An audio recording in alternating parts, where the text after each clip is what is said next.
Buenas tardes. Ese video que acaban de ver, ¿no es cierto?, es un video donde presentamos como Museo Histórico Nacional la nueva imagen, ¿no? La nueva imagen corporativa del Museo Histórico Nacional, ¿no? Entonces, es una introducción que nos sirve, ¿no es cierto?, para este nuevo conversatorio y agradezco ahí a quienes nos acompañan hoy día, a Daniela, Carmen Menares, Karin Bale, que puedan encender sus cámaras. Ya estamos al aire ya. Daniela, un gusto. Karin, desde Valdivia, y Carmen Menares, Santiago, ¿no es cierto? Bueno, un gusto estar de nuevo con ustedes. Agradecer nuevamente, ¿no es cierto?, su tiempo, el participar, ¿no es cierto?, en este conversatorio. Eh, Conversatorio que tiene la particularidad de ser el último, ¿no?, de este ciclo hecho en Chile, reflexiones sobre patrimonio cultural, eh, y en particular, ¿no es cierto?, con un tema bien importante que es patrimonio y comunidades, ¿no? Entonces es el último de este ciclo, ¿no es cierto?, y agradecemos a Daniela por toda la gestión en la realización de este ciclo, pero que es el primero, tiene la particularidad que es el primero donde estrenamos nueva imagen gráfica, ¿no? El museo cambia, ¿no es cierto?, eh, su logo en cierta forma y también un cierto lenguaje visual. Habría que decir que además estuvimos recién de aniversario, 110 años recién el 2 de mayo, entonces en el marco, ¿no es cierto?, de ese cambio de aniversario y de una serie de cambios que vienen, ¿no es cierto?, eh, que involucran el nuevo guión, una campaña de donaciones también que se está comenzando a implementar desde el Museo Histórico, con un foco puesto en la juventud, ¿no? Pero la juventud es un criterio amplio, para todos los que fueron jóvenes alguna vez, y para los que son hoy día, y por tanto para los jóvenes de los 60, para los jóvenes de los 70, 80, de los 90, e incluso del 2000, cualquier objeto, ¿no?, que posean, que les parezca, ¿no es cierto?, que tiene una cierta relevancia asociada a alguna hecho, evento, ¿no es cierto?, bienvenido acá en el Museo Histórico Nacional, los podemos recibir. Ahí después se constituye una comisión que evalúa, ¿no es cierto?, pero por lo general, indiscutiblemente que entendemos que son objetos que tienen un valor histórico y patrimonial, ¿no es cierto?, relevante. Bueno, eso en el marco, ¿no es cierto?, de introducción de este conversatorio, que sin duda creo que va a estar muy interesante. Contamos con grandes invitadas, así que eh, creo que va a ser interesante, ¿no es cierto?, este diálogo, esta conversación. Eh, y un conversatorio, entonces, como les decía, ¿no es cierto?, que tiene que ver con el volumen 2 del libro Hecho en Chile, ¿no es cierto?, reflexiones sobre el patrimonio cultural, y que vamos a abordar el tema de las comunidades, pero desde el foco participación comunitaria, educación, mediación, ¿no? Otras comunidades o otros actores, ¿no?, como el caso, ¿no es cierto?, de niños, niñas, adolescentes, ¿no?, que siempre o a veces quedan un poco invisibilizados. Ese es el marco en el cual estamos en este conversatorio hoy día. Eh, y entonces vamos a hacerlo, ¿no es cierto?, se va a hacer como en otras ocasiones, una presentación, ¿no es cierto?, a cargo de nuestra especialista. En último va a estar, ¿no es cierto?, Daniela, que además es editora del libro, y después abrimos el espacio para una ronda de comentarios, preguntas, ¿no?, en ese sentido. ¿Sí? Vamos entonces a dar inicio, ¿no es cierto?, a nuestro conversatorio, y ahora paso a presentar, ¿no es cierto?, en este caso, a nuestra primera ponencista, ¿no es cierto?, Carmen Menares, ¿no? Además, qué bueno verla, hace tiempo no la veía, así que un gusto compartir con ella. Y Carmen Menares Armijo es licenciada en Antropología Social, con un postítulo en Semiótica de la Cultura de la Universidad de Chile y candidata a magíster en Estética Americana por la Pontificia Universidad Católica. Ha formado parte, coordinado y dirigido áreas de mediación y educación en distintos museos y centros culturales chilenos, como el GAM, el Museo de la Memoria, el Centro Cultural Palacio de la Moneda, el Museo Chileno de Arte Precolombino, así como ha impartido docencia en mediación cultural, museología, patrimonio y ciudadanía, ¿no es cierto?, en Instituto de Ideas de la USACH y en la Universidad Alberto Hurtado. Como consultora ha desarrollado procesos de museología participativa del Museo Mapuche de Cañete y Museo Histórico Yerbas Buenas, además de diagnósticos participativos para diversas instituciones y proyectos culturales, así como evaluación y seguimiento a programas culturales públicos. Es especialista en metodología participativa y mediación cultural, y hoy se desempeña como directora ejecutiva del Observatorio de Mediación Cultural. Así que un gusto estar con Carmen. Solo, bueno, después lo decimos, ¿no es cierto? Hemos hecho algunas cosas en conjunto, así que muy interesante aquello. Carmen, te dejo con tu presentación. Hola Luis, primero agradecerte Luis a Luis y a Daniela por organizar y gestionar estos espacios de conversación que son súper interesantes. Además felicitar al museo, está súper interesante la gráfica, la nueva imagen, está muy interesante. Y bueno, agradecer cierto el espacio de diálogo entre los distintos autores del libro.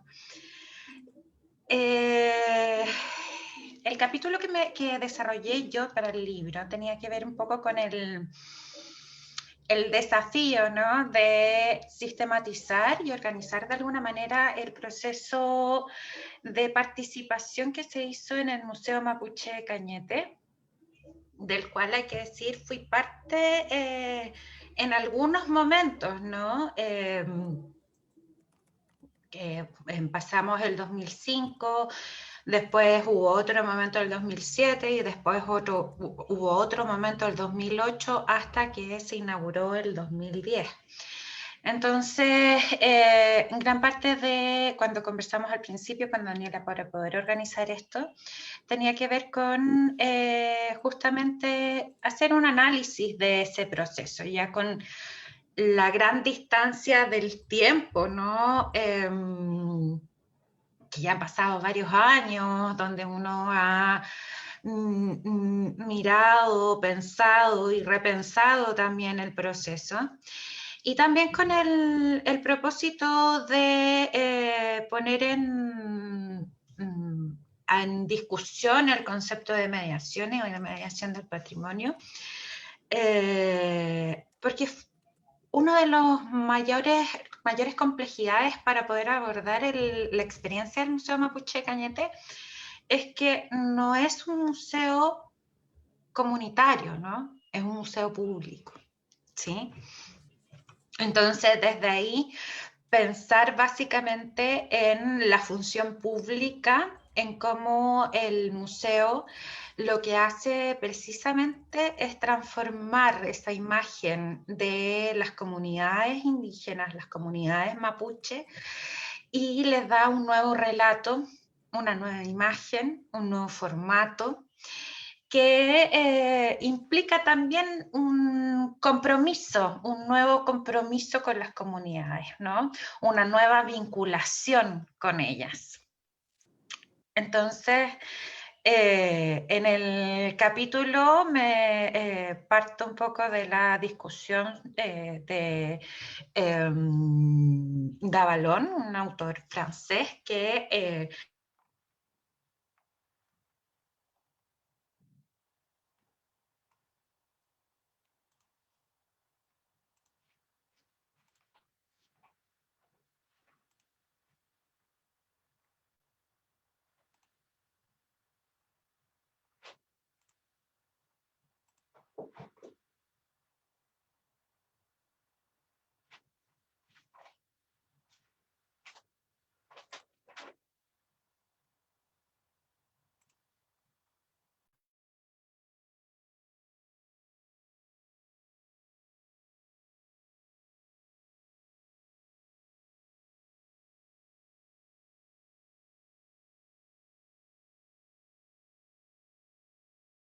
Tenemos un percance, parece, con Carmen. Sí, en esto de la tecnología pensaba que era yo, pero no, era Carmen. Y ahora, claro, entonces probablemente va a volver a incorporarse. Se va a poder incorporar nuevamente, ¿no es cierto?, al conversatorio, pero dado esto, ¿no es cierto?, para poder continuar con el conversatorio, pero sugiero entonces que podamos continuar con Karim, ¿no? Ahí nosotros estamos resolviendo los problemas técnicos, lo vemos, ahí Daniela me está ayudando también para avisarle a Carmen que pueda volver a reconectarse, lo más probable. Pero mientras Carmen se reconecta, ¿no?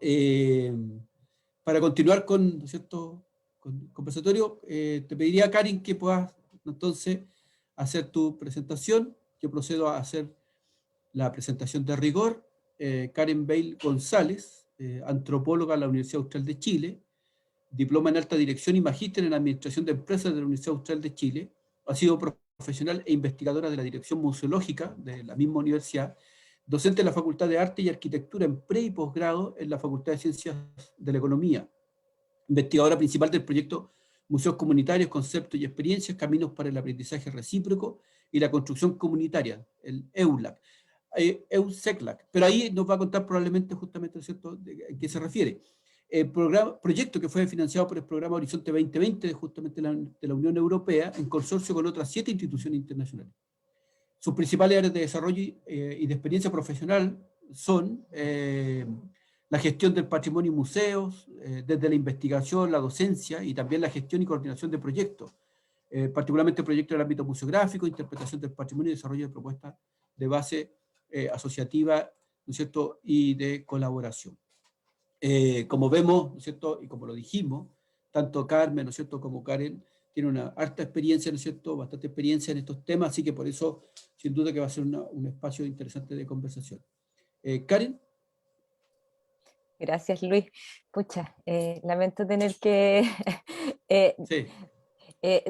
dejar a Carmen, pero bueno, para seguir con quienes Sí, nos están esperemos que después escuchando. se Sí. reconecte.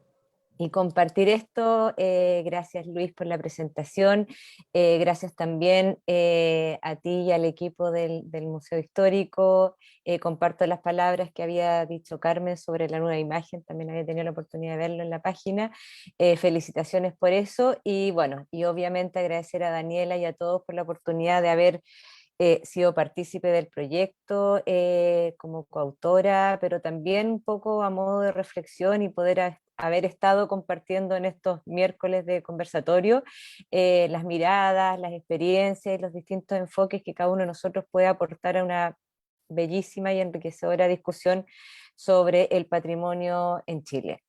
El capítulo que yo, digamos, colaboré en el libro tiene como título El patrimonio desde la mirada de los museos de base comunitaria, experiencias en la región de los ríos. Y dicho eso, la verdad es que solo voy a comenzar y solo me voy a referir al capítulo con esta cita y luego nada más para poder provocar y ojalá se cumpla las ganas y el interés del resto de los oyentes y otros a leer el libro, acceder a este y poder compartir cada una de las experiencias que allí se plasmaron. Quiero compartirles de la Declaración de Córdoba en el marco de la Conferencia Internacional del MINOM en el año 2017, esta pequeña cita con la que yo termino el capítulo y con la que quisiera comenzar este conversatorio. La museología que no sirve para la vida, no sirve para nada. Guardamos en el cuerpo todas las memorias. La museología que practicamos involucra los afectos, la fraternidad, la reciprocidad, el amor, la alegría y la poesía. Eso para comenzar. Bueno, contarles que el capítulo al cual yo suscribí justamente es parte y da cuenta de este proyecto de investigación que fue llevado a cabo por un equipo interdisciplinario de la Universidad Austral de Chile. Si bien yo fui la investigadora principal, solo se constituyó por muchas más investigadores desde la interdisciplina, alumnos de posgrado y alumnos de pregrado también que contribuyeron con sus tesis, el trabajo y desde sus propias experiencias en este proyecto que se llamó, como dijo Luis, ULAC Museos, Museos y Comunidad, Conceptos, Experiencias y Sustentabilidad en la región de Europa, Latinoamérica y el Caribe. El objetivo principal de este proyecto era hacer una investigación aplicada entre el año 2016 y 2020, sin embargo se postergó hasta el presente, 2021, era hacer digamos, comprender aspectos de la museología comunitaria y la relación entre museos y comunidad, creando de alguna manera una visión compartida para el desarrollo sostenible, la inclusión social, desde el sector museal y posicionar el conocimiento generado con y por las comunidades y el entendimiento mutuo y cooperativo entre las distintas regiones que participaron en este proceso. Específicamente, el proyecto y el desarrollo de la investigación aquí en Chile tenía tres grandes ejes principales. Por una parte, hacer la caracterización integral y la evaluación participativa de un conjunto representativo de museos de base comunitaria, museos de pequeña, mediana escala, en muchas circunstancias también rurales. Por otro lado, someter a un análisis participativo los resultados de la Mesa de Santiago de Chile el año 72, donde sus resoluciones, recomendaciones, de alguna manera pudiesen estar aún latentes o explícitas en procesos y espacios como los museos de la región y otros casos análogos en América Latina y el Caribe, y generar las condiciones para el fortalecimiento de la red de museos y los museos locales, donde se focalizó el proyecto principalmente y cuyos ejemplos concretos generaron un proceso de desarrollo en términos secuenciales. Un poco para contextualizar, la red de museos y centros culturales de la región de Los Ríos, así como muchas otras en Chile y en el mundo, principalmente hoy, es una propuesta de asociatividad y construcción de sentidos compartidos que ha fortalecido lazos de amistad, de compañerismo y colaboración.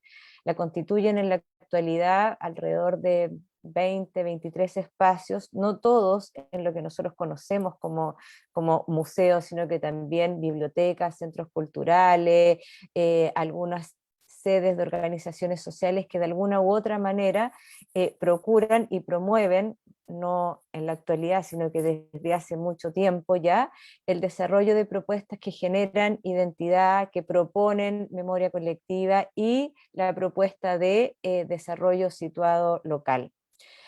Los diversos espacios y personas que constituyen esta red dan cuenta de un fenómeno a contracorriente, por decirlo de alguna manera, por una parte a través del uso y apropiación, no solo de sus territorios y patrimonios, sino de sus propios saberes y significados, viviendo importantes procesos de validación social que se han ido desarrollando a través de procesos o experiencias formativas, de educación patrimonial, contribuyendo al entendimiento entre los habitantes, los territorios y sus relaciones interculturales, aportando herramientas principalmente al servicio de la comunidad, de la memoria patrimonial, entendiendo esta como una forma de construcción colectiva en torno a las experiencias de una comunidad, de una dinámica social y en territorios específicos.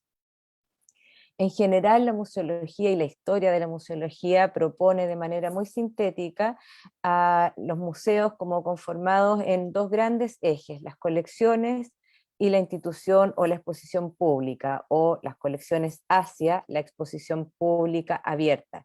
Por mucho tiempo los museos fueron o cumplieron un rol unido muy estrechamente con la preservación y la proyección y visión del mundo de las clases dominantes o aristocráticas, según el contexto, ya sea en Europa o en América y específicamente Latinoamérica, pero en la medida que también se fueron transformando estas sociedades, pudimos ir transformando y fueron transformándose los museos en función de las necesidades y de los nuevos desafíos en el entorno humano y ecológico en el que estos se insertan. Así se comienza a hacer una situación en que los museos empiezan a hacerse cargo de un patrimonio más situado, más explícito, de la propuesta que propone de alguna forma exponer y dar cuenta de interpretaciones propias en la memoria de las comunidades y cada uno de estos espacios. De alguna manera, en la concepción tradicional del museo se presentaba como un edificio sumado a las colecciones y el público, y como lo propone De Carli hace un tiempo atrás, hoy día la propuesta de nueva museología, como se le denominó en su minuto a esta nueva forma de entender los museos, proponen más bien un territorio, un patrimonio y una comunidad. En ese contexto yo creo que es importante y necesario visualizar de cómo esta institucionalidad se propone más bien a partir de la construcción y el entendido de los significados de lo que se considera patrimonio, no solo desde lo que nosotros como académicos, como investigadores, como profesionales del área museo, sino que también el cómo entendemos el patrimonio desde el punto de vista de los otros, de quienes son los portadores, de quienes son los que significan este contexto.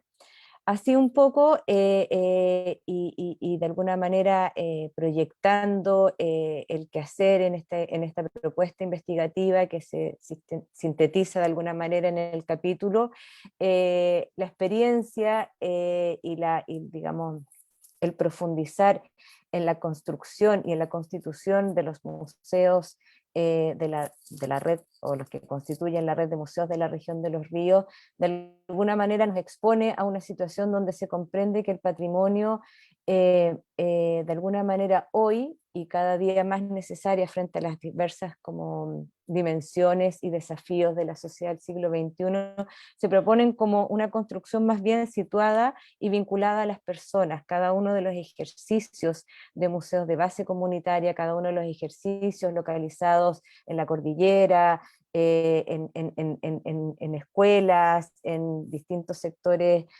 rurales, constituyen de alguna manera un grupo de personas que necesitan y que proponen y buscan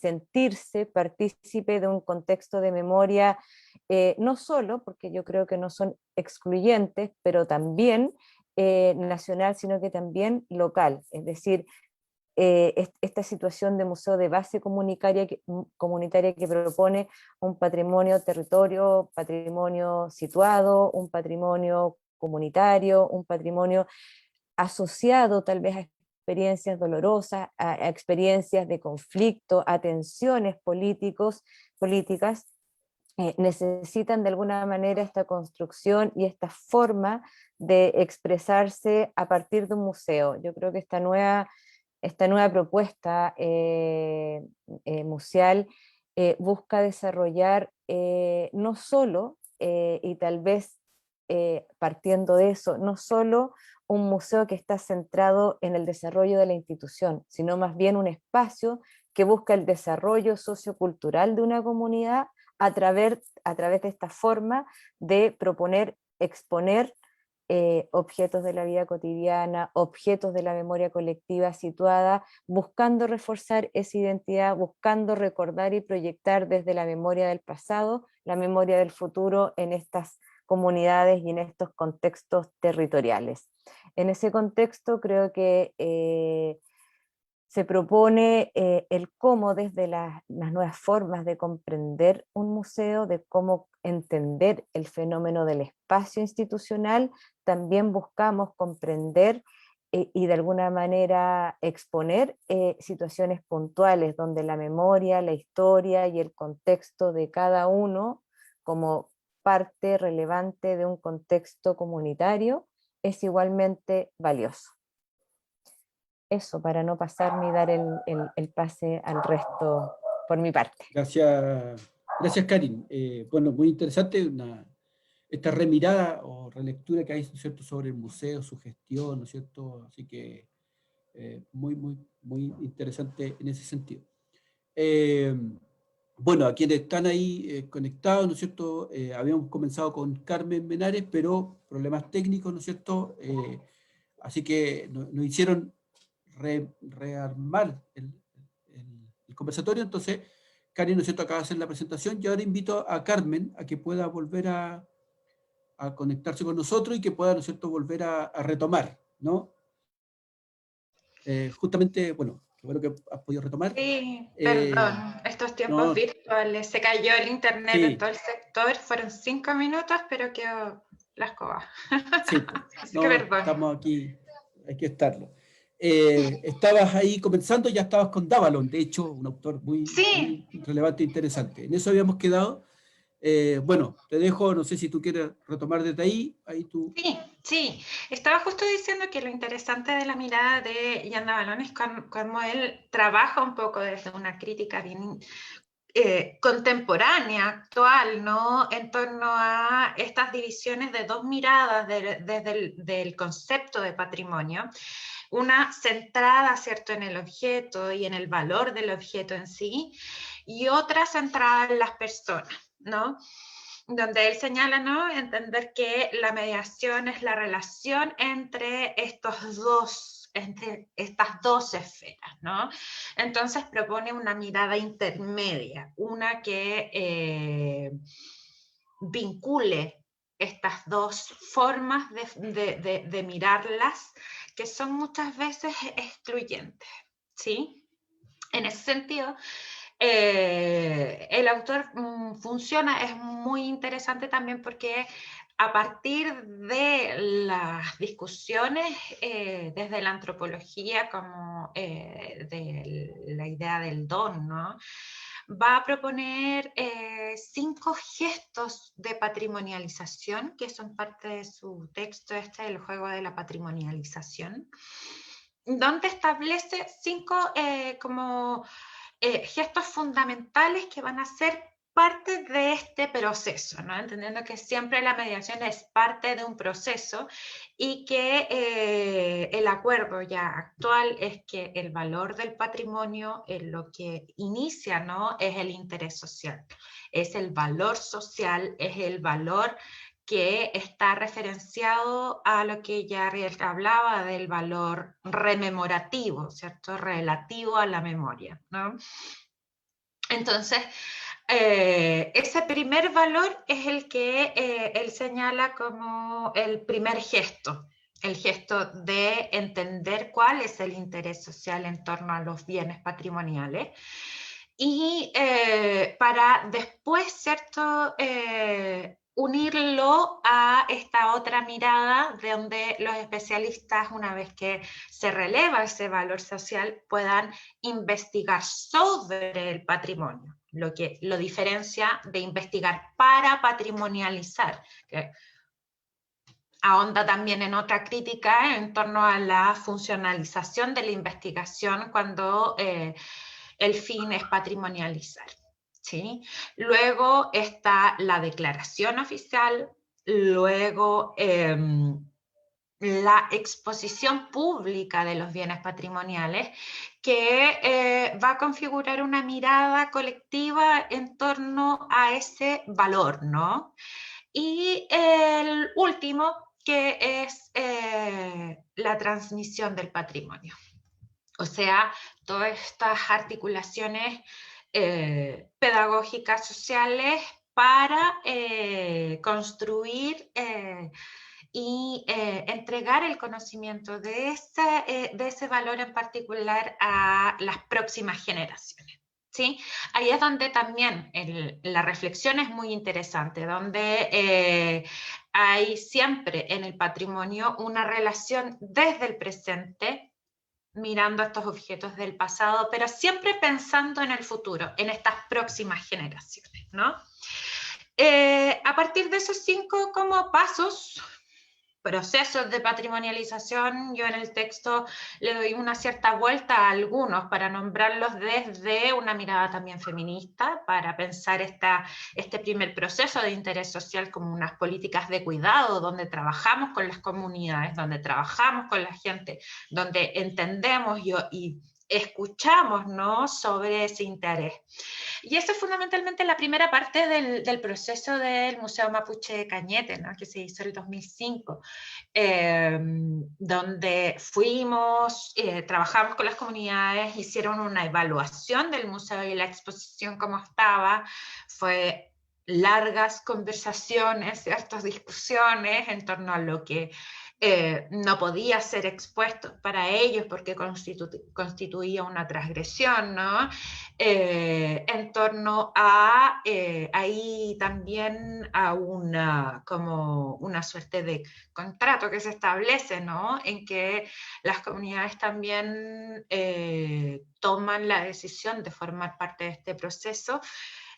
También sí, la institucionalidad también se compromete a preservar, ¿no?, a conservar esos bienes, ¿no?, a protegerlos, a cuidarlos. Por eso es que hablo un poco de las políticas de cuidado, ¿sí?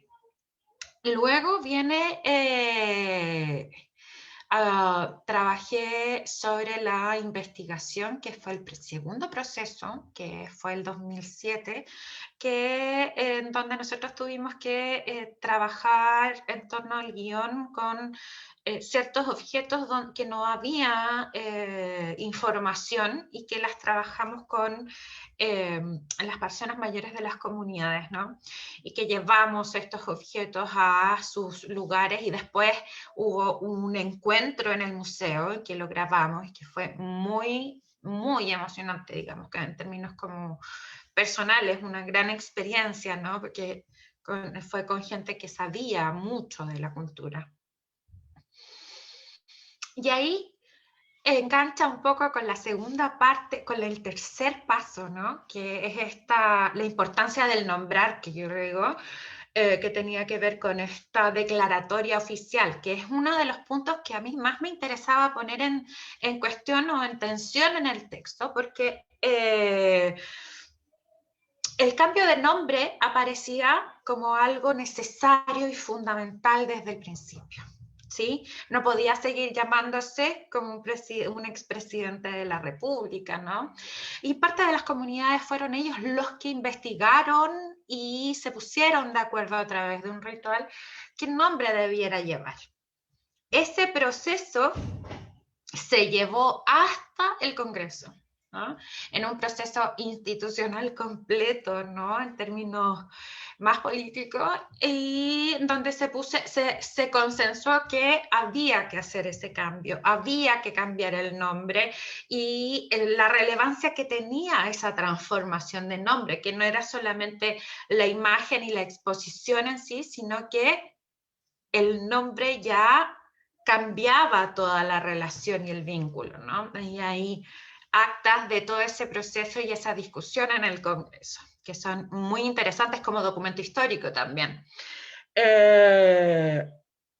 Después está la exposición, que hablamos de la poética del espacio, porque una de las cosas más relevantes del proceso del Museo Mapuche de Cañete es que, por un lado, el curador, Lionel Leilaf, también es de las comunidades, también es mapuche, pero, y para mí siempre ha sido importante relevarlo, porque los museógrafos Trinidad Moreno y Rodrigo Latrach hicieron un trabajo también con las comunidades en conjunto, de ir, de escucharlos, de recoger también esos imaginarios, esos relatos, y eso se ve reflejado en la puesta en escena que hacen, en la museografía final, que lograron imágenes muy poéticas, no solamente porque el curador es poeta, sino que también porque ellos hicieron ese mismo proceso de salirse un poco de la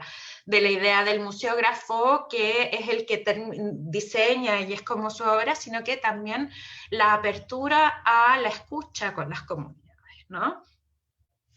Y finaliza un poco el texto con esta idea de las pedagogías de la mirada, que es en parte una discusión dentro de la mediación en que en general en las instituciones culturales lo educativo queda relegado al último, ¿no? Como es parte del último proceso, ¿no?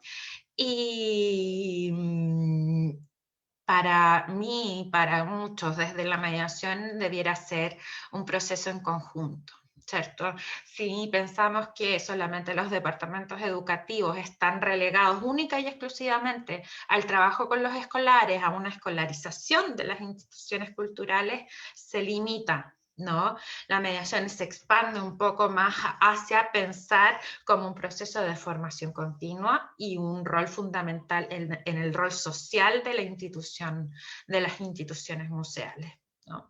Eso básicamente es como la síntesis del capítulo, como lo tomé a partir de esta propuesta de Davalón y cómo lo bajé a los distintos pasos que formaron parte constitutiva del proceso del Museo Mapuche de Cañete. Perfecto. Gracias, Carmen. Qué bueno que lograste y pudiste retomar, ¿no es cierto?, la posta y cerrar y bueno, recomendar a todos que puedan leer, ¿no es cierto?, el capítulo. Bueno, en el chat, ¿no es cierto?, del Facebook like del museo, ahí está el link para que puedan descargar, ¿no es cierto?, el libro en Mi Raíces, como ebook, ¿no? O también, ¿no es cierto?, lo pueden adquirir y con el envío, ¿no es cierto?, respectivo. Así que súper bien con lo del libro. Recordar también, Carmen, ¿no es cierto?, trabajamos un tiempo ahí, hicimos ese simposio internacional de museología, 40 años de la Mesa Santiago, y es interesante porque se calza mucho con tu trayectoria también. O sea, eso es como hay una coherencia ahí en tu trayectoria que me parece que es muy, muy relevante y un poco lo que se ha hecho. Y además paso el dato, ¿no es cierto?, a todos para prepararse para el próximo año, que son los 50 años de la Declaración de la Mesa de Santiago, algo que también mencionó Karin y que sin duda va a ser muy interesante. Daniela me dice que todavía no está listo el ebook, pero ya viene el ebook. Pero sí están los datos ahí para adquirir, ¿no es cierto?, el libro. Ya. Hoy sí, claro, como con Luis hemos trabajado hartos años juntos, en verdad, y el tema de la Sí. educación y todo en este ámbito ha sido gran parte de las discusiones, ¿no? Que en mi caso es parte de las crisis sociales en Chile. También parte se puede ver reflejado como en la microcultura institucional de las instituciones culturales, donde lo educativo queda relegado a lo último, ¿no? Claro. Cuando debiera ser parte de todo el engranaje y de todo el proceso, si queremos dar un poquito una vuelta a cómo la institucionalidad no solamente está pensando sobre sí misma, sino que está teniendo un rol y una función social relevante, ¿no? Me parece. Vamos a continuar con el conversatorio y ahora voy a presentar, bueno, ¿a quién más? A la editora estrella, ¿no es cierto?, del último tiempo, doña Daniela Marsal Cornejo, licenciada en Historia de la Pontificia Universidad Católica de Chile, diplomada en Administración Cultural por la misma universidad, máster en Gestión del Patrimonio por la Universidad de Greenwich en Inglaterra y doctora en Antropología Social por la Universidad Complutense de Madrid. Ha sido profesional de la Unidad de Estudios de la ex-DIVAM, ¿no? Participado en diversas investigaciones y proyectos históricos patrimoniales y ha ejercido la docencia también en diversas universidades.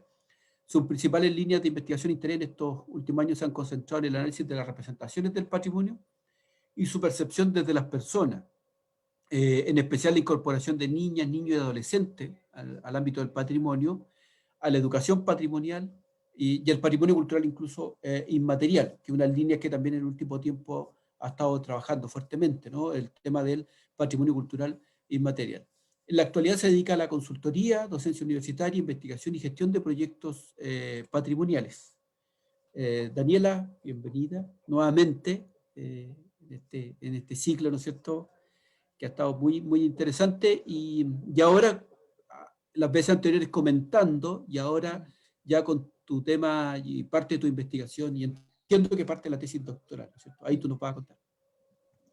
Hola Luis, bueno, ahí saludar a la Carmen y a Karin también que están con nosotros hoy día y agradecer nuevamente, como en todos los conversatorios, al museo por este apoyo y por darnos la posibilidad de hacer este conversatorio a partir del libro.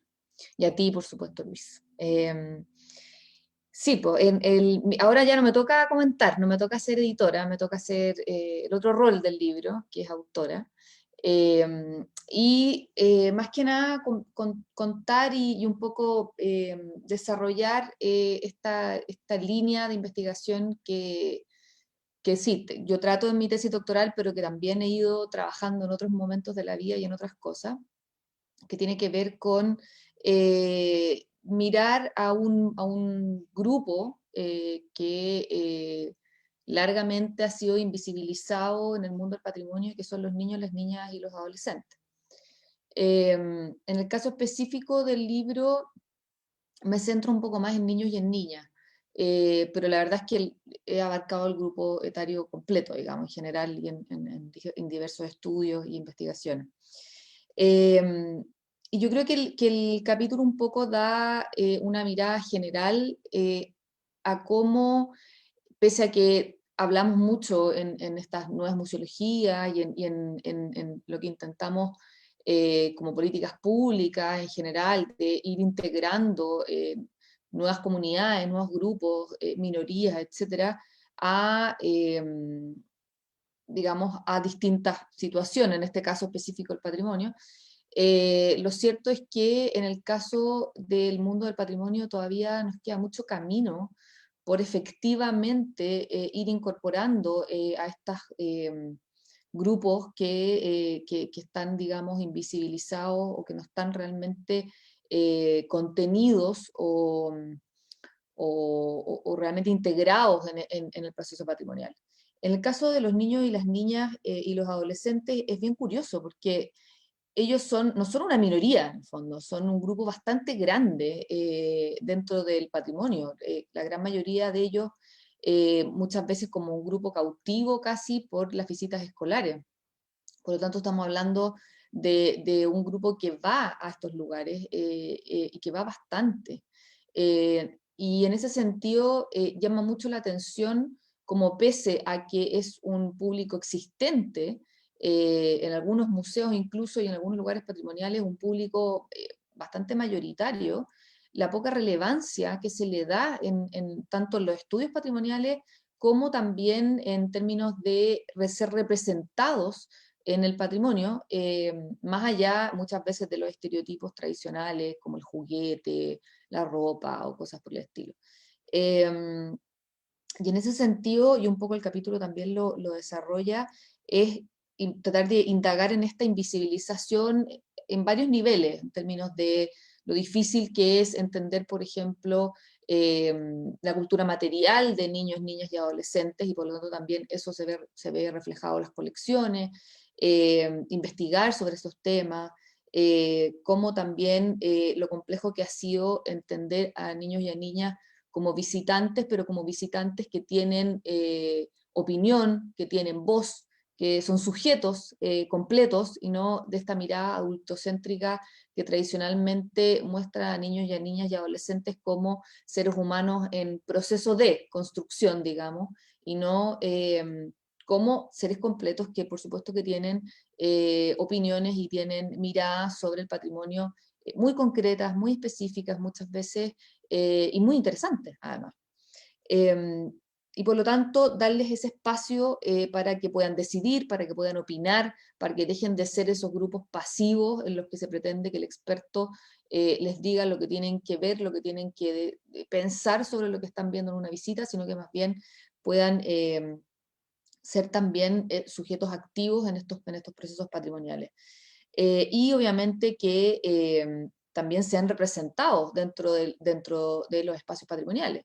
Dejar de pensar, por ejemplo, que los juguetes son elementos infantiles, siendo que efectivamente, y eso también yo lo desarrollo un poco más en el texto, siendo que los juguetes no los hacen los niños, los hacen adultos y los compran adultos.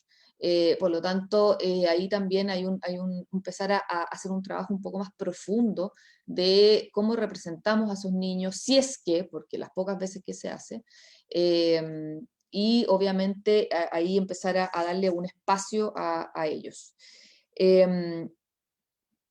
Ahí en el capítulo hay varios ejemplos de cómo se ha ido avanzando en este tema. La verdad es que los estudios nos han permitido ir integrando cada vez más la mirada de niños, niñas y adolescentes a la gestión patrimonial, a la creación de contenido, a entender la experiencia de la visita.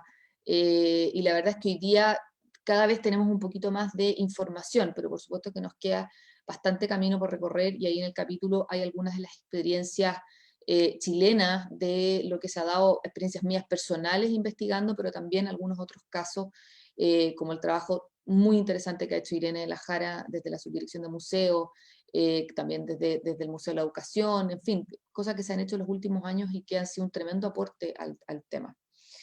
Pero la verdad es que más que resumir tanto mi capítulo, yo quería mencionar algunos de los desafíos que tiene el tema en relación a cómo investigar o cómo trabajar desde el patrimonio con niños, niñas y adolescentes, porque la verdad es que pese a que hay tantas buenas voluntades en relación a este grupo etario y de que efectivamente puedan ser, son importantes, etc., la verdad es que es muy complejo efectivamente darle la cabida que deberían tener, porque, bueno, porque la verdad es que las buenas voluntades no se han traducido en una valorización completa, importante, de niños, niñas y adolescentes. Yo creo que está de más decirlo cuando vemos en una sociedad que tenemos situaciones como la del Sename.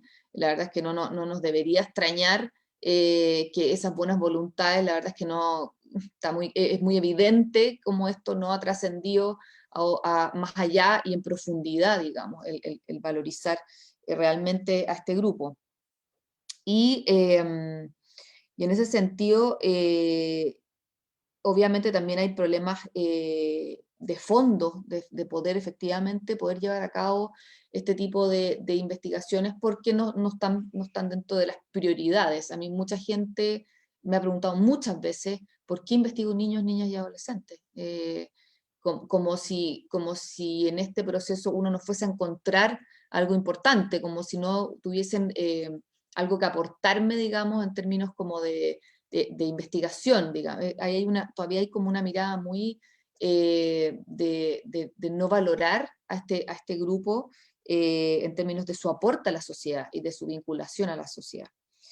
Pero además en términos metodológicos es complicado, no es nada fácil, porque implica repensar las herramientas que tradicionalmente uno ha utilizado con adultos, implica reinventar, trabajar, cambiar, modificar, probar con niños.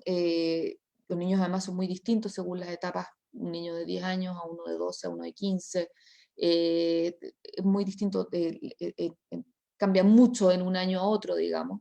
Pero además también porque no es menor lo que ha sucedido en los últimos 10 años, o diría así, unos 10 años más o menos, en donde la exposición mediática, sobre todo, de esta sensación de fragilidad de los menores de edad, en donde cualquier adulto se ve como un potencial peligro, por lo tanto, ser investigador que quiere acercarse a niños para trabajar con ellos, se hace aún más complejo en ese contexto, digamos.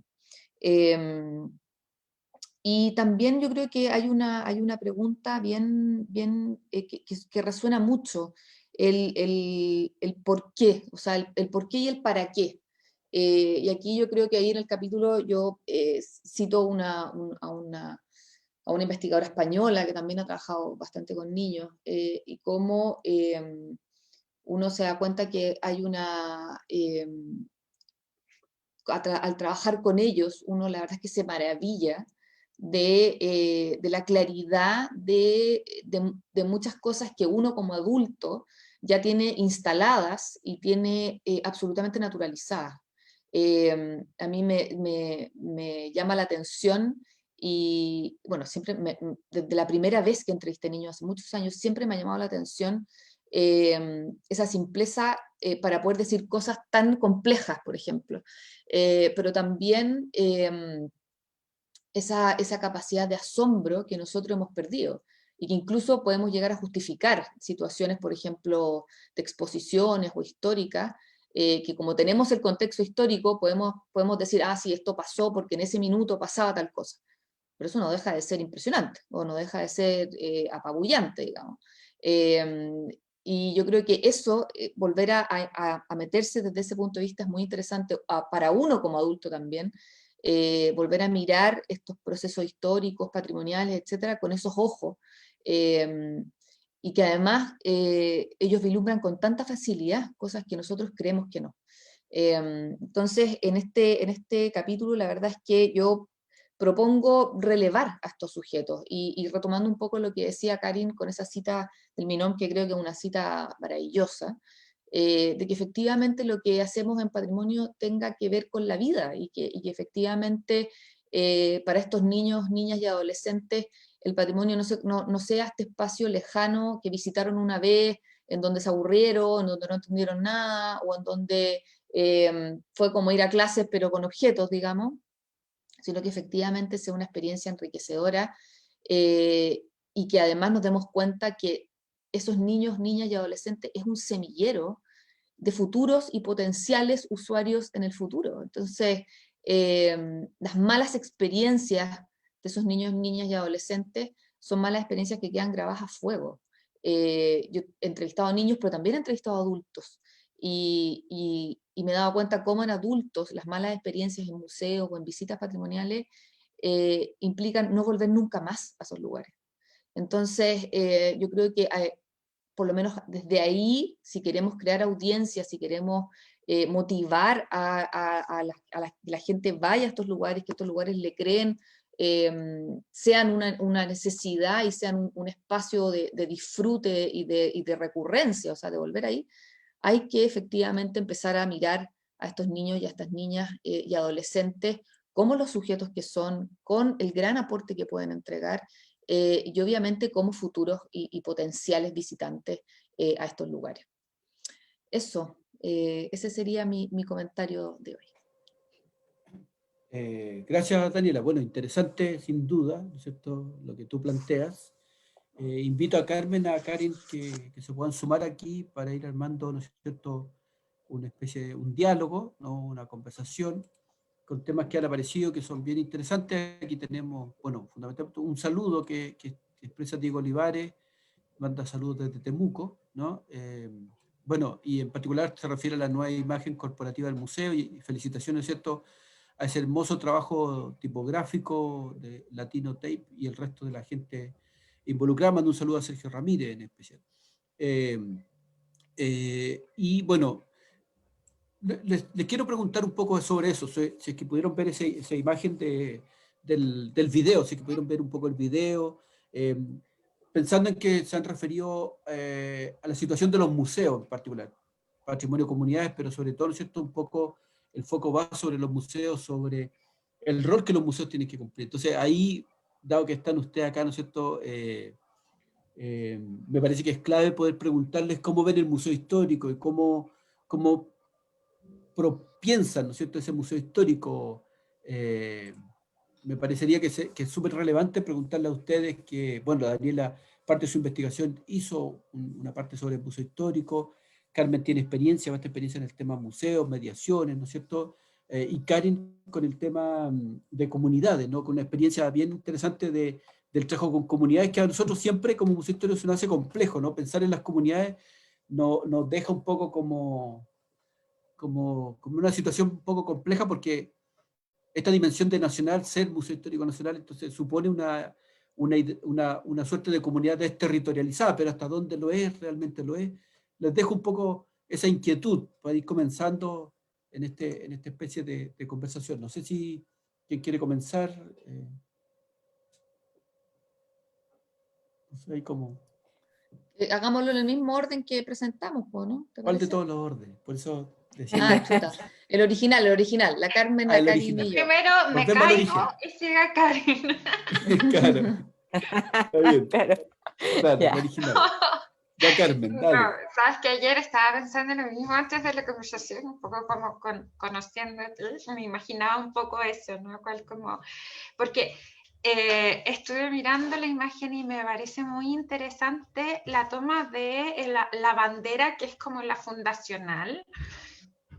Me parece muy interesante en el momento y en el contexto social en el que estamos, ¿no? O sea, pensando en que a partir del 11 de mayo va a haber también una conversación constituyente que va a ir en torno a cómo nos imaginamos hacia futuro, ¿no? Donde ahí obviamente me imagino el trabajo en el Museo Histórico Nacional puede ir siguiendo un poco esa discusión, esa conversación y como vinculándola con ese proceso, ¿no?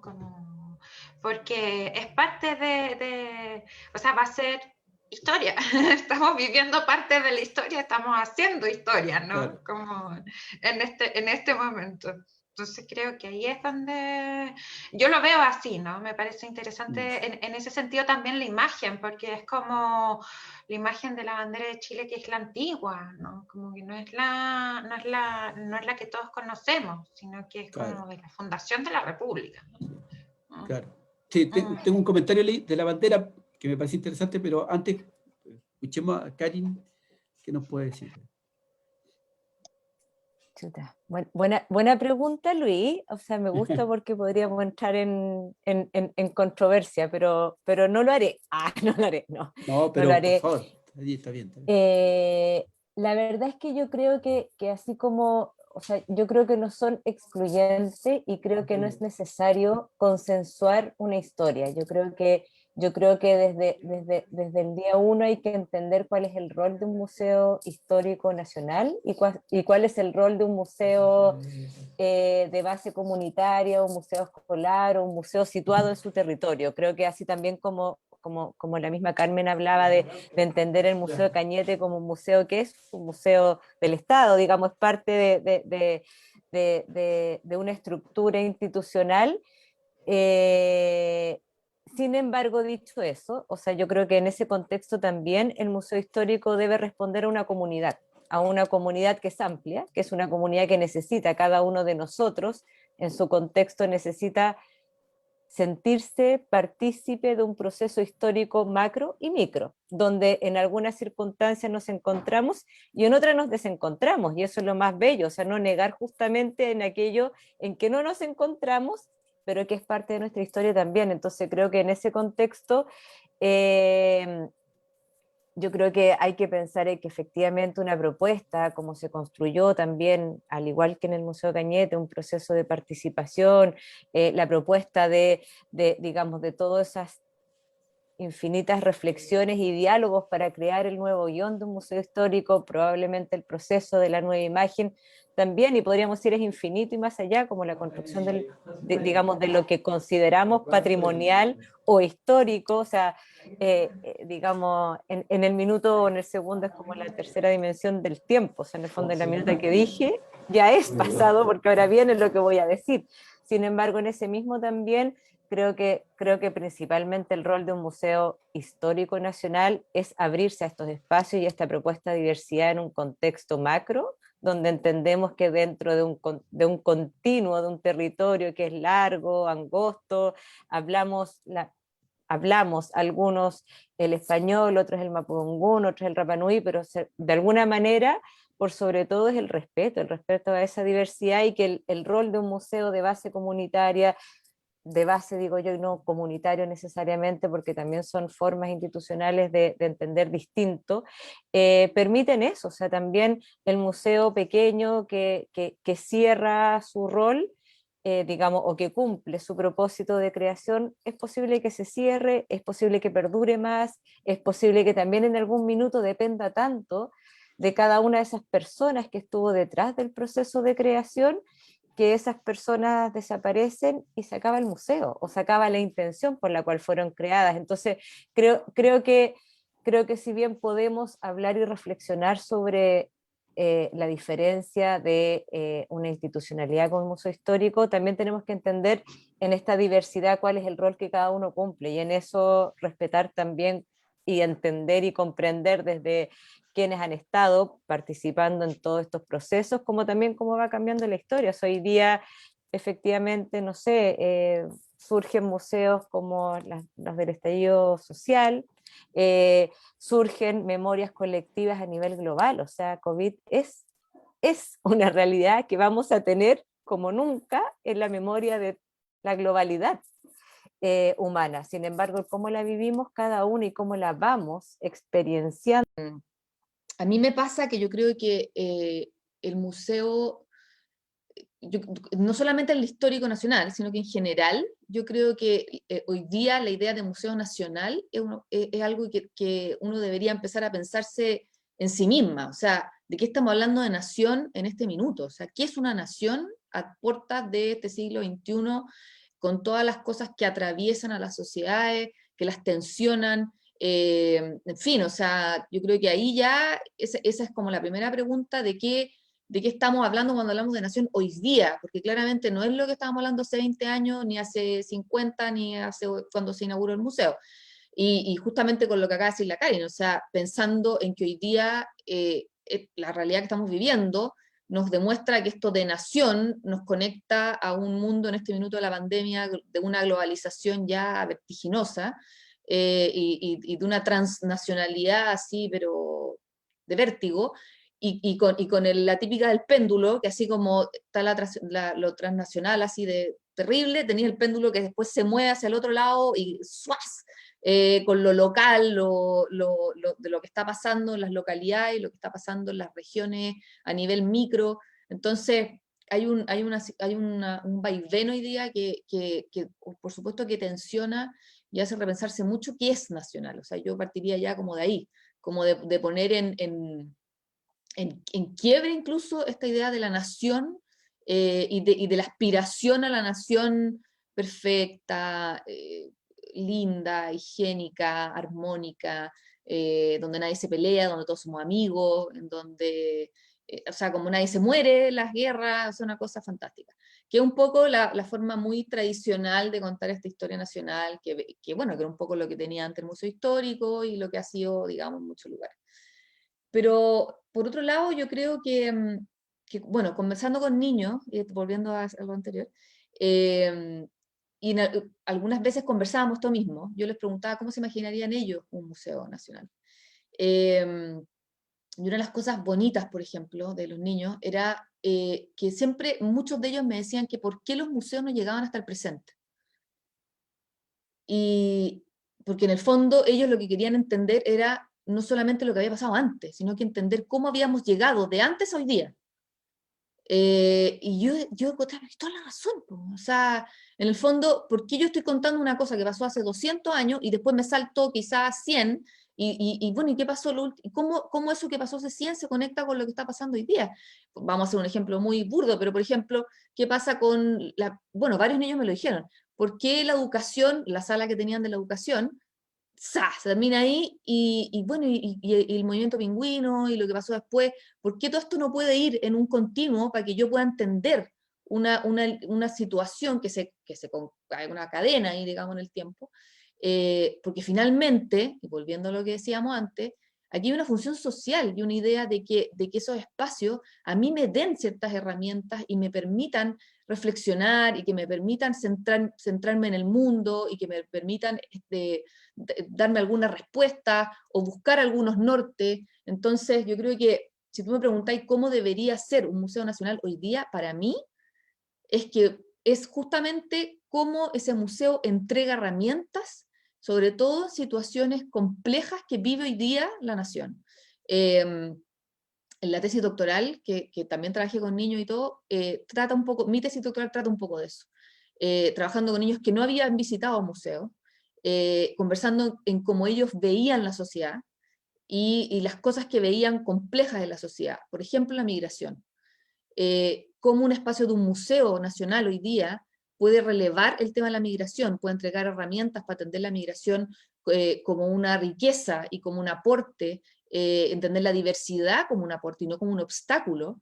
Hoy día te ayuda y te aporta a esa cotidianidad para esos niños, niñas y adolescentes en donde muchos de sus barrios llega gente de otros lados y la única lectura que tienen ellos es todo lo contrario, es rechazo, es en el fondo xenofobia, es prejuicio, y hoy día en muchos de los lugares patrimoniales reproducimos justamente ese rechazo, ese prejuicio, esa xenofobia, porque hay silencio en la mayoría de los lugares patrimoniales sobre la diversidad.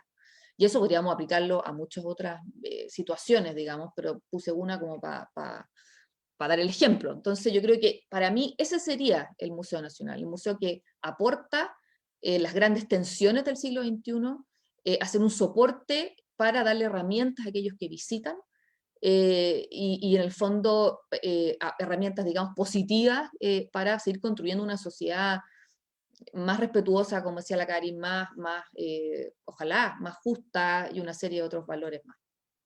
Eso. Súper. Bueno, bien ahí.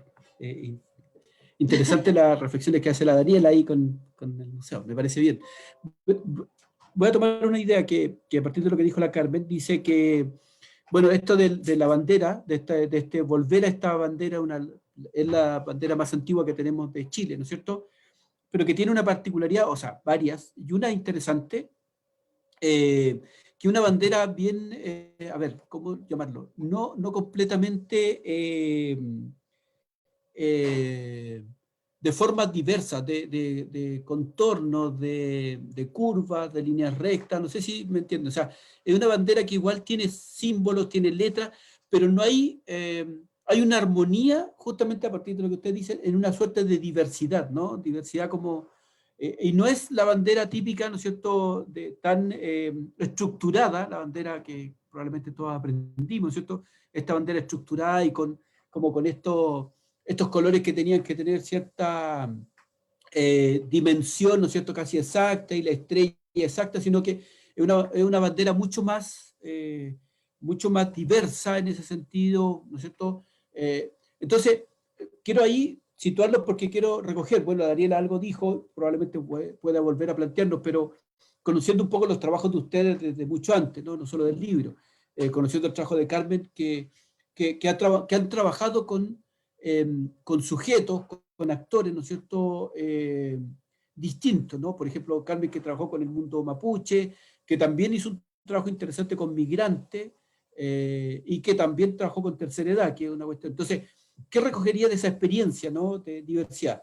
En el caso de Carmen, y por el lado de Karin, que sé que ha trabajado con otro mundo, que yo creo que es interesante para que el mundo rural, o sea, con museos, pero que también se han instalado en un mundo rural, con temas de memoria en la ruralidad, que es bien complejo, mucho más complejo de pensar temas de memoria en la ciudad. Entonces, cómo esos mundos diversos, ¿no es cierto?, tienen algo que decir también que sea importante para esta sociedad en su conjunto, un poco en esa mirada. Y a partir de lo que ustedes digan, yo creo que ahí Daniela después podría volver a hacer un par de reflexiones. Carmen.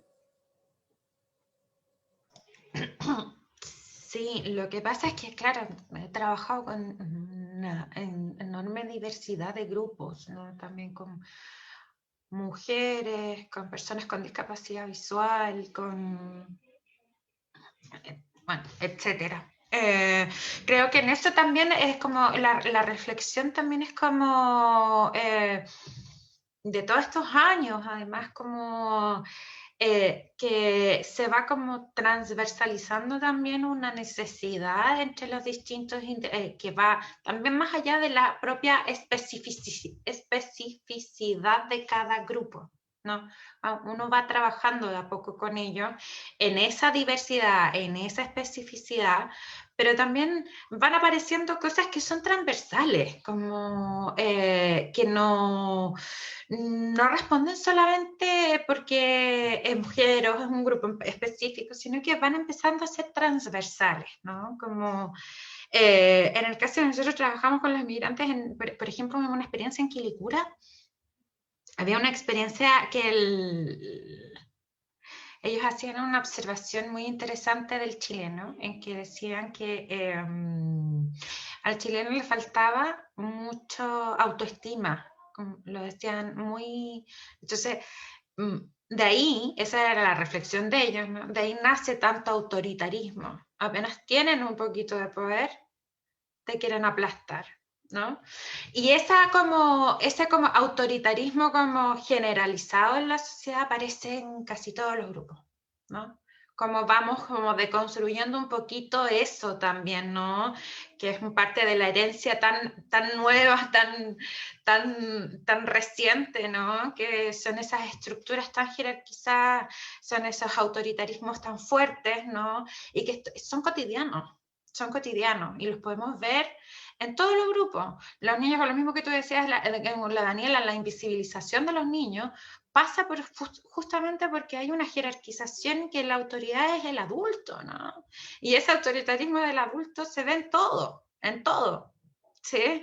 Lo mismo que pasaba con las personas con discapacidad visual, ¿no? O sea, la invisibilización del cotidiano de una persona con discapacidad visual es como bien grotesca, en verdad, que es lo que vemos.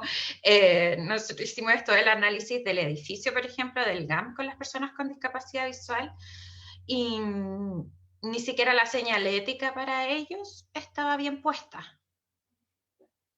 Como que una señalética que tenías que doblar y estar en una entrada daba a un vidrio. Entonces, como ese tipo de cosas, ¿cierto? Que a nosotros nos ponemos como en la diversidad, como tratar de levantar un poco la especificidad de cada uno. En verdad, lo transversal en los tiempos, cuando todos estos tiempos que uno ha trabajado, es que cómo deconstruimos también esa cultura tan autoritaria, tan propia y que la llevamos arrastrando y se ve en cada grupo, ¿no? Como que siento que los reclamos en muchos casos es esa profundización de estas relaciones tan fuertes. Sí. Esto, por mi parte. Bueno, no, interesante la reflexión sobre el tema del autoritarismo. Me parece que es muy, muy potente. Además, tú habías dicho algo sobre el proceso constituyente, el 15 de mayo y todo lo que viene a futuro. Entonces, son conexiones bien interesantes. Karin. Ya, para hacerlo más interesante, me voy a tomar del mismo concepto de la Carmen del autoritarismo y en el fondo también cómo se van construyendo las narrativas. Voy a tratar de representar un poco el contexto, pero así como el autoritarismo, también el centralismo. Y ahí tomando un poco y haciéndome cargo desde mi propia expertise o experiencia, digamos, y el haber tenido la oportunidad de compartir tal vez también la ruralidad, o sea, la migración ha sido un tema de la historia de la humanidad y de las especies. No es nada nuevo, ni, ni de alguna manera tenemos que hoy conflictuarnos con un tema que supuestamente es conflictivo. Y en el fondo también ahí ocurre que este autoritarismo, y yo lo pongo en el plano del centralismo, o sea, en las ciudades, en Santiago, la migración es un tema. En la ruralidad, la migración de la ruralidad al urbano es un tema, pero es un tema que no se plantea a nivel global estoy guardando la escala, digamos, pero ciertamente así es, o sea, así ha sido, porque hoy la migración es tan potente cuando en realidad, en lo concreto, la misma red de museos de la región de los ríos representa esa diversidad donde desde la ruralidad migraron producto de la migración europea, principalmente alemana. Eso se constituye hoy día en el patrimonio. Es eso patrimonio y no aquello que está constituido desde la historia profunda de la ruralidad. Me refiero a las cordilleras, a los bordes costeros, porque hoy día, por ejemplo, en un museo escolar en La Guada, Corral, hablamos de que aquello que está expuesto tiene que ver incluso con las especies invasoras en un territorio, y eso es lo patrimonial, porque justamente esa especie invasora que ha destruido nuestra naturaleza significa para los nuevos habitantes una digamos, restauración del contenido simbólico de nuestro territorio y de nuestro medio. Entonces, en el fondo también hablamos de un discurso y de una narrativa que de alguna manera pone en tensión, así como dice Carmen, o sea, ciertas realidades que son complejas, o sea, estamos hablando efectivamente de situaciones puntuales, de migrantes, de diversidad, y hablamos de diversidad en un museo como el Museo Comunitario de Malalhue, Despierta Hermano, donde se constituye justamente a propósito de la discriminación de los niños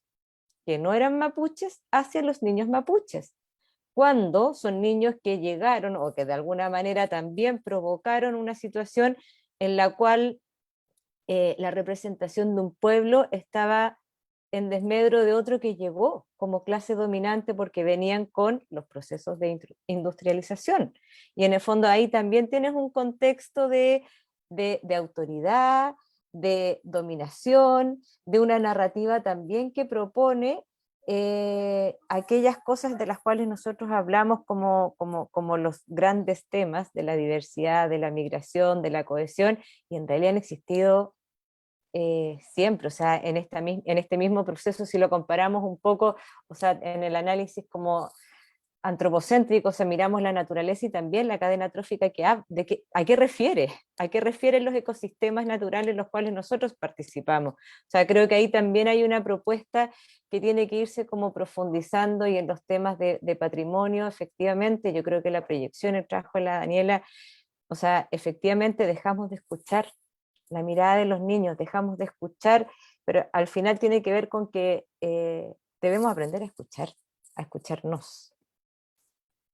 Eso, para...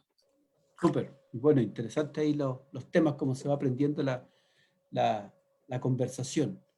Daniel, ¿algo que agregar? ¿O? No, básicamente yo creo bueno, lo que dice la Carmen y la Karin son, ahí creo que resumen muy bien tu pregunta. Solamente yo creo que efectivamente yo creo que hay un tema de diálogo, como dice la Karin, que es bien importante y un diálogo que además implique que todos los interlocutores son válidos en el fondo, porque también tenemos de repente estas cosas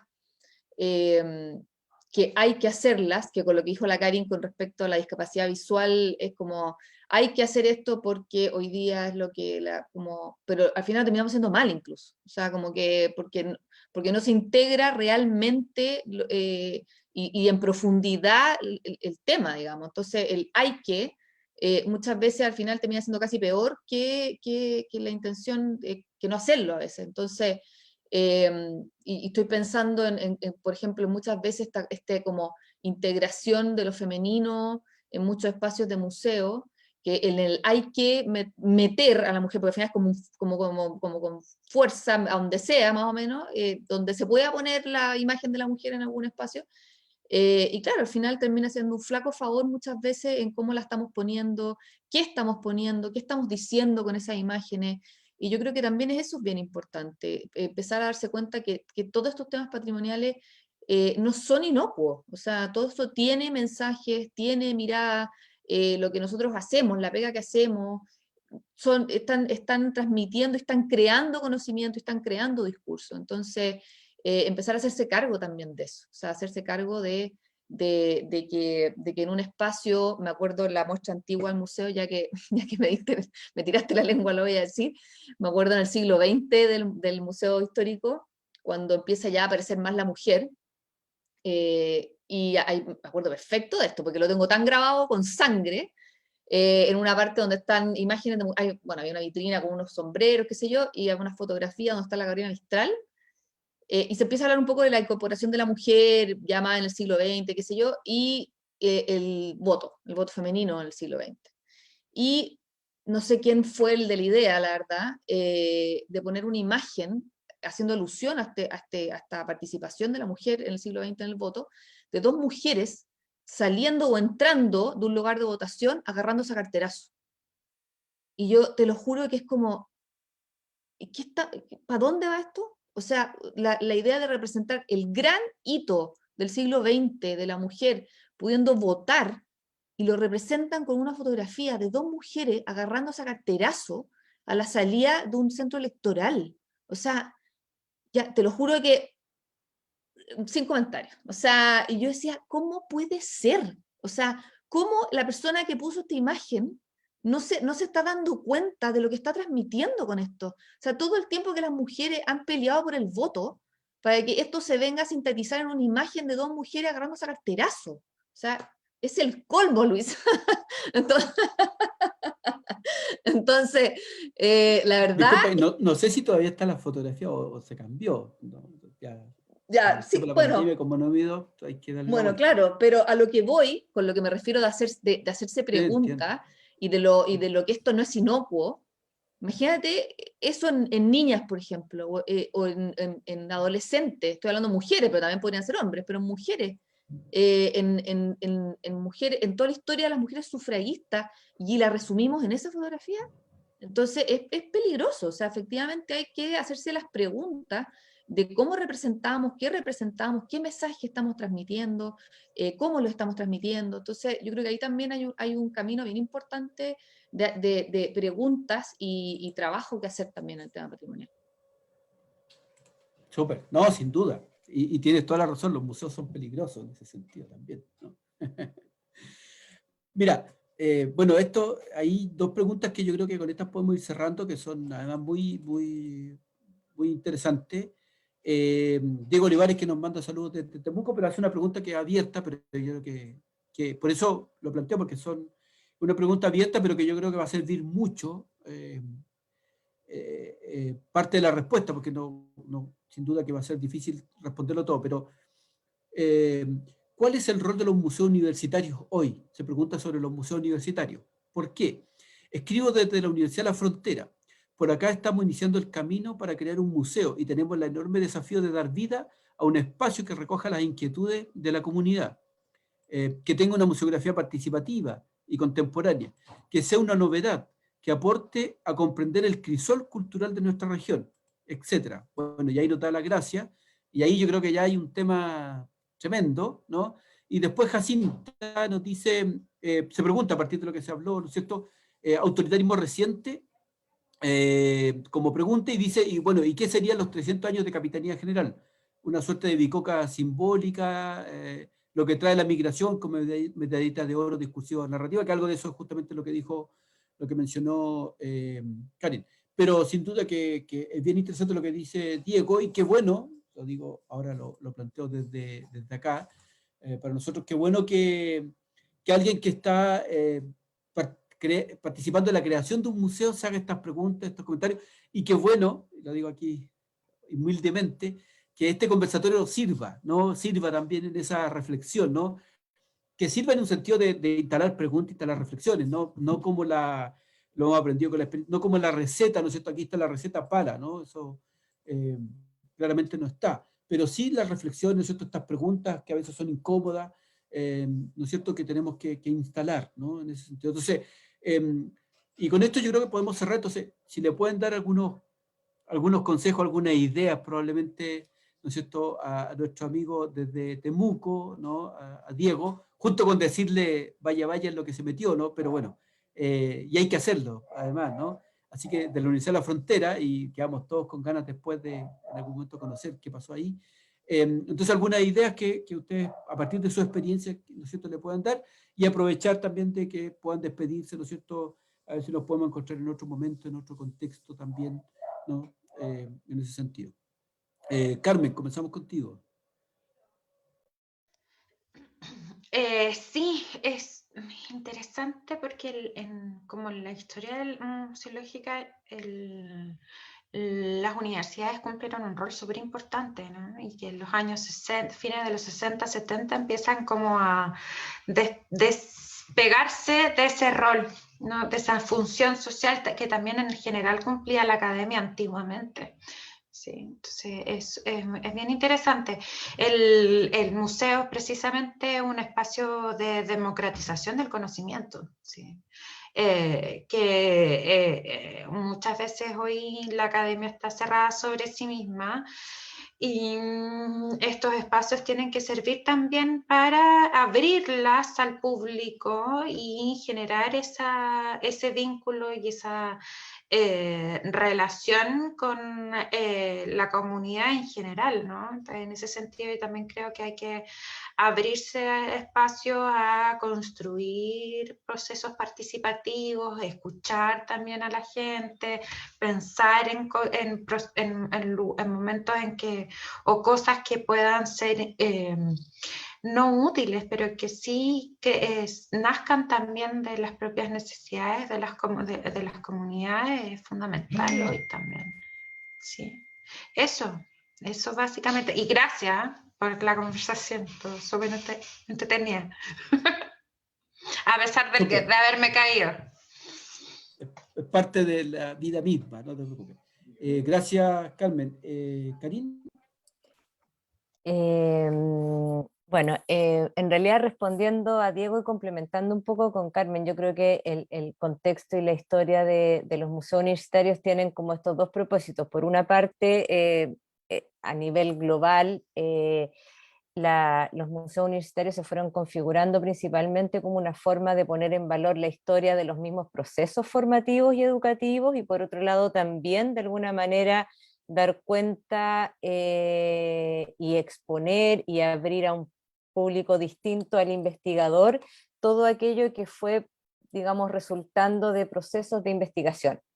Creo que en general la historia de los museos universitarios, que surgen por supuesto siglo XIX en Europa y luego acá, que no hay pocos, Diego, y hay un pequeño grupo trabajando de museos universitarios acá en Chile, yo creo que además de eso y de constituirse como espacios que dan cuenta también de una pequeña comunidad y de ahí un rol social frente a la cohesión y el sentido identitario de una comunidad universitaria, yo creo que también, y es más, creo que hoy día, en el contexto sobre todo nacional, y de cómo se ha ido generando no solo como esta relevancia de las universidades con una función de investigación, de formación y gestión, sino que también las universidades en un rol de vinculación, pero sobre todo vinculación enfocada a la transformación de las comunidades a las cuales les son partícipes, o sea, las universidades, y en eso un museo, creo que por sobre todo, pensando en este concepto de museo integral, un museo universitario debiera hacerse cargo de cómo hoy día la coautoría, la co-creación y los saberes tradicionales, locales y situados son igualmente valiosos para el desarrollo de la ciencia y la transformación de una sociedad en la que vivimos. Y en ese contexto, en el fondo, la invitación es que el museo también se transforme como un espacio que les permita a las comunidades universitarias integrarse a sus comunidades y de alguna manera hacer no solo esta transferencia de los conocimientos resultantes de los académicos e investigadores, sino también invitar a las comunidades a ser parte de este proceso creativo y de colaborar de manera conjunta y, sobre todo, igualitaria en los procesos de transformación de nuestras sociedades. Eso, en ese mismo contexto, para aprovechar de despedirme, yo también quiero aprovechar el espacio, además de agradecer a quienes tengo al frente, a todas y digo a todas, principalmente porque son en la gran mayoría mujeres, las encargadas y encargados de los museos de la región de Los Ríos, a quienes también les debo el poder estar aquí, a quienes, digamos, he representado y me abrieron no solo las puertas de su espacio, sino que también los corazones y sus vidas para compartir en eso. Así que también agradecerles a cada uno de ellas y ellos en este espacio. Eso, y un gusto. Muy bien, gracias, Karin. Daniela. Bueno, creo que Carmen y Karin explicaron muy bien el tema que planteaba Diego, que preguntaba en relación a los museos universitarios. Y yo creo que acompaño totalmente lo que comentan las dos y sobre todo lo que dice Karin al final. Yo creo que por mucho tiempo, un poco marcado en también este autoritarismo que decía Carmen, el saber experto se ha tomado la autoridad de decidir, hacer, de marcar y declarar lo que es la verdad absoluta en todos los espacios patrimoniales. Entonces, yo creo que justamente también hoy día hay que empezar a romper ese paradigma en términos de qué es un saber experto y que la verdad es que nadie se puede, digamos, tomar ese como derecho de decir que existe, digamos, instalarlo como único.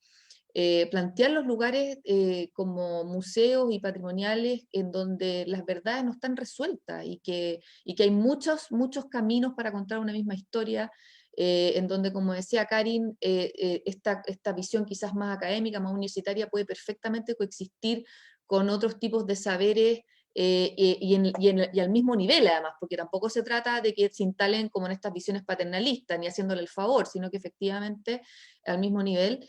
Y en el fondo dejar de creer que los museos tienen que entregarse todas las cosas terminadas, digamos, todas las soluciones, toda la historia completa o toda la verdad absoluta.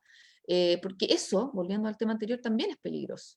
Yo creo que la gente tiene que salir con la posibilidad de decir, me voy a preguntar sobre esto, o voy a investigar más sobre esto otro, o me quedó la duda de esto, de lo otro. En el fondo, que no me lo den todo resuelto, porque además no se puede, o no se debería porque no está todo resuelto. Entonces, yo creo que esa posibilidad de dejar cabos sueltos, de dejar ahí como el palito para que la persona siga investigando, o se haga preguntas, o quiera saber más, yo creo que eso también es una manera diferente quizás, pero creo que por ahí también va el camino de empezar a tener relatos abiertos, distintos, que nos permitan también este diálogo y este respeto que hablábamos antes. Yo creo que por ahí va. Y por supuesto, ojalá siempre con relacionarse más con la comunidad y obviamente mucha suerte, Diego, porque la tarea no es nada fácil, pero por lo menos hay buenas intenciones y eso es muy importante, sí. Así que bueno, para cerrar les agradezco a todas, ya Luis, por estar acá, a toda la gente que nos ha estado acompañando en este ciclo. Así que bueno, los invitamos a todos, a los que no han podido ver los otros, que lo pueden ver en el Facebook Live y en el canal de YouTube de ustedes del museo. Y profundizar, obviamente, está el libro que ya saben. Gracias a todos. Sí, y no nos podemos ir sin dejar la puerta abierta a un tercer volumen. Vamos a seguir. No podría terminar este ciclo si no dijéramos que Daniela Marsal se compromete aquí a tercer volumen. No en tiempo, no cuándo, pero no. en algún momento. La verdad es que para todos los que han visto antes algún conversatorio, Luis ha dedicado a hacer un bullying constante de que tiene que haber un tercero. Pero no yo solo. Soy testigo. Sí. En defensa de Luis, en todo caso, es verdad, no es solo. No, solo yo, claro. Sí, ¿no? comparto, es la comunidad, a esta altura Sí. es la comunidad la que está... La comunidad sin nombre y apellido, la comunidad. Exacto, la comunidad, sí, tantas veces mencionada, la comunidad. No, de verdad, o sea, yo creo que tanto el volumen 1, el volumen 2, ¿no es cierto?, dan cuenta de momentos distintos de producción, ¿no es cierto?, del conocimiento asociado al campo del patrimonio, y eso yo creo que quien pueda hacer esa lectura es muy interesante, y por eso también amerita, ¿no es cierto?, esa tarea de un volumen 3 a futuro, o sea, estamos pensando, ¿cierto?, a futuro, darle una vuelta a todos estos temas. Agradecer a Daniela por confiar en el Museo Histórico para hacer este ciclo, agradecer a todos los autores que participaron, ¿no es cierto?, en este ciclo, en especial con quienes estamos hoy día, con Karin Bailey, con Carmen Menares, agradecer, ¿no es cierto?, su espacio y tiempo para esta conversación, y dejarlo invitado también para distintas actividades en otro momento, ¿no? Por parte del Museo Histórico Nacional, sin duda que estos son conversatorios muy necesarios, muy útiles en ese sentido. Así que me despido, cuidarse, seguir cuidándonos, ¿no? Un gusto haber estado con ustedes. Chao, chao. Chao, que estén muy bien. Gracias. Chao, cuídense.